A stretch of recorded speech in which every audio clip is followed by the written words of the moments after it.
Pass number 1. Pass number 2.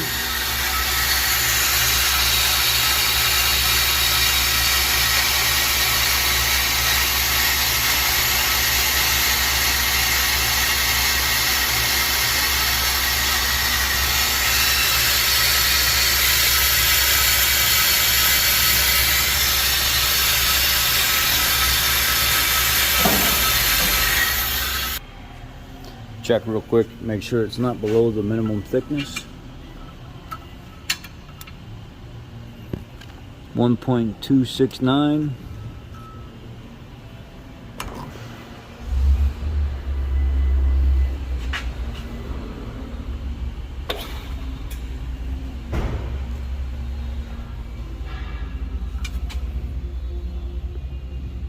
.266, 1.265. Minimum is 1.181. So we got plenty. We're good. We're within spec. It does this. This machine will actually maneuver back and forth as it's cutting, and it gives it its own crosshatch.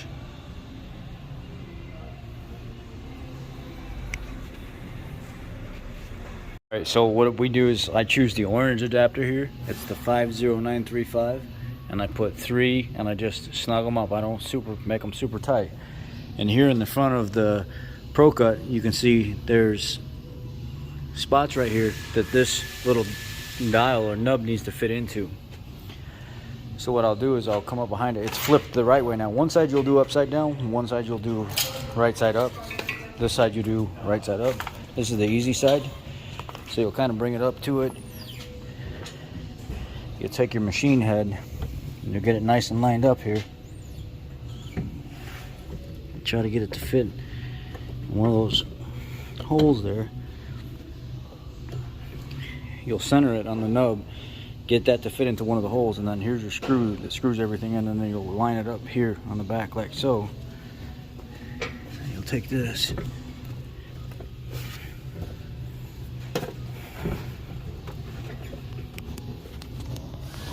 There it is. There it went. And then I take my foot and put it right behind the wheel right here. As I start to line this up, I'll get it nice and flush, like so. And then I'll go ahead and screw my screw in once I get everything nice and flush like that. And it'll pull it in the rest of the way.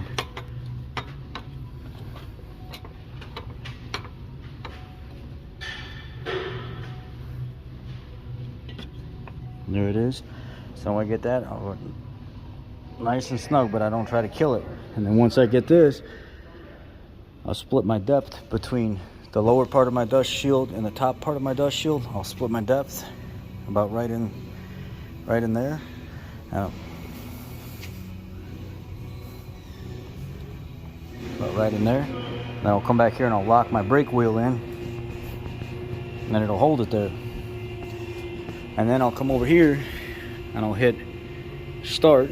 Make sure my fingers are clear. Then I'll hit start.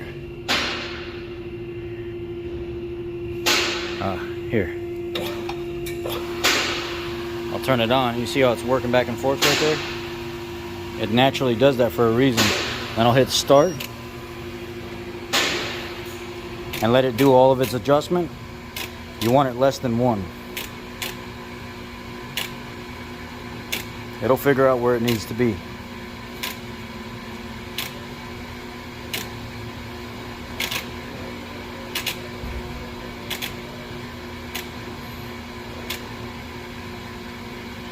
That's a good number right there.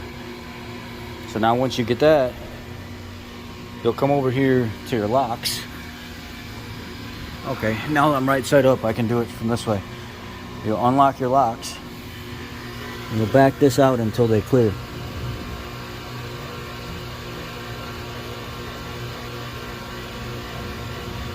So this one here is clear. So then we'll unlock the other one. And we'll do this dial here. We'll back it out until it clears.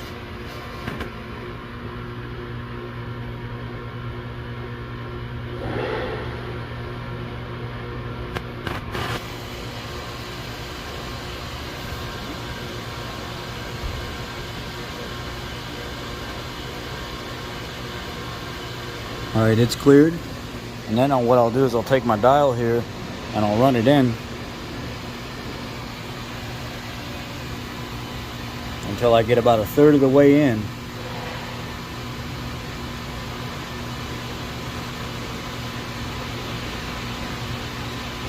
Probably about right there. And then I'll take this while it's unlocked and I'll turn it until it just barely touches. Well, I'll actually make it touch pretty decent because there's a lot of rust.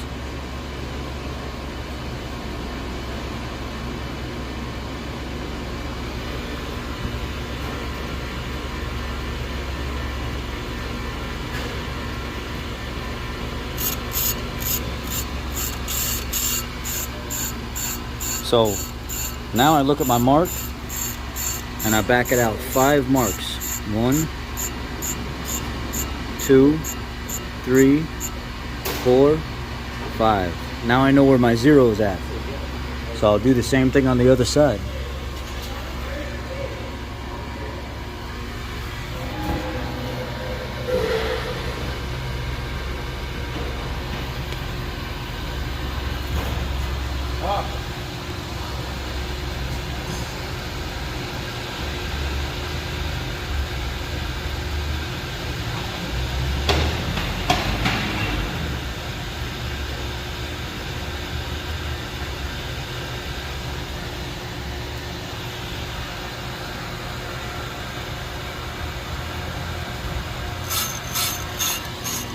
So I know where I'm at now.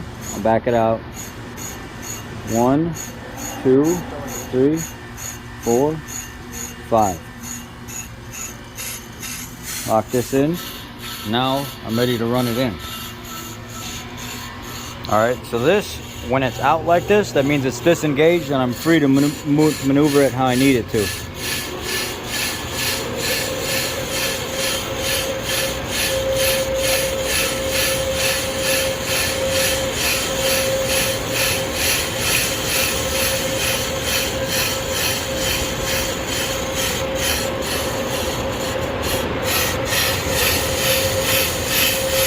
There's a lot of rust on these rotors.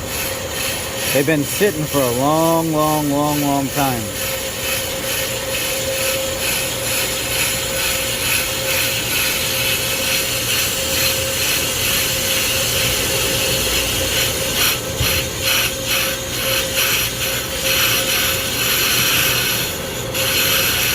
I try to cut into that ridge just a little bit for leeway. All right, so right there. Now what I'll do is I'll loosen this one and I go back. 1, 2, 3, 4, 5. So that I just felt I made contact. So I got my 0 mark right there. And then I'm gonna go 1, 2, 3, 4. And I'm gonna lock it. And this side, same thing.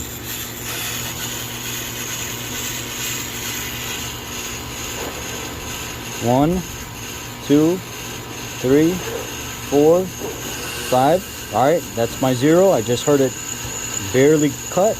And then 1, 2, 3, 4. And I'm gonna lock it in. Now I'm gonna put my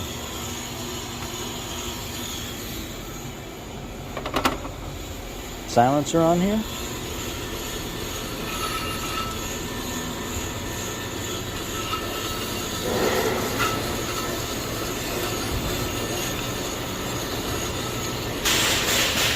The magnet right here, it will help hold it.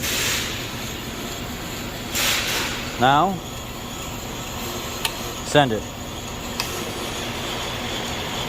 and it'll start cutting.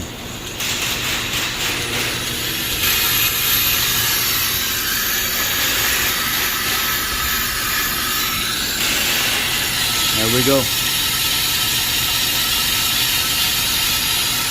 All right, so I added 3 more notches to it because you see those 4 that we didn't do anything. They barely cut that, so we're at like 7 thousandths total.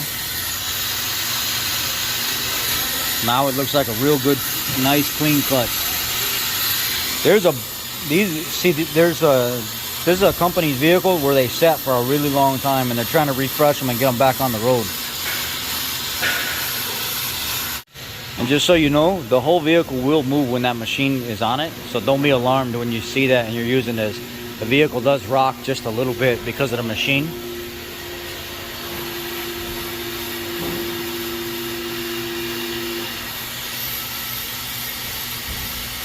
See the corner of the bumper right there?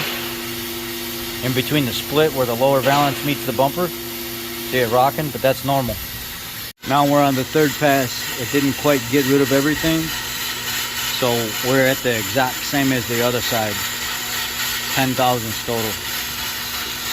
So here we are. Bueno. Bueno, bueno, bueno.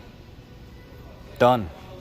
Take it all apart, put it back away, make sure it's clean. Don't leave a mess for the next guy. Good to go. Take care of your machine, it'll take care of you. All right, let's mic it real quick.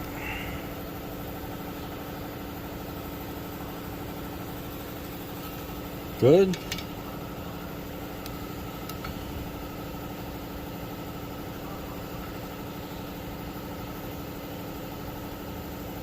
Good.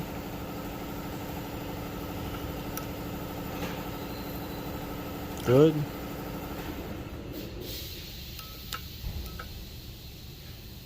Good.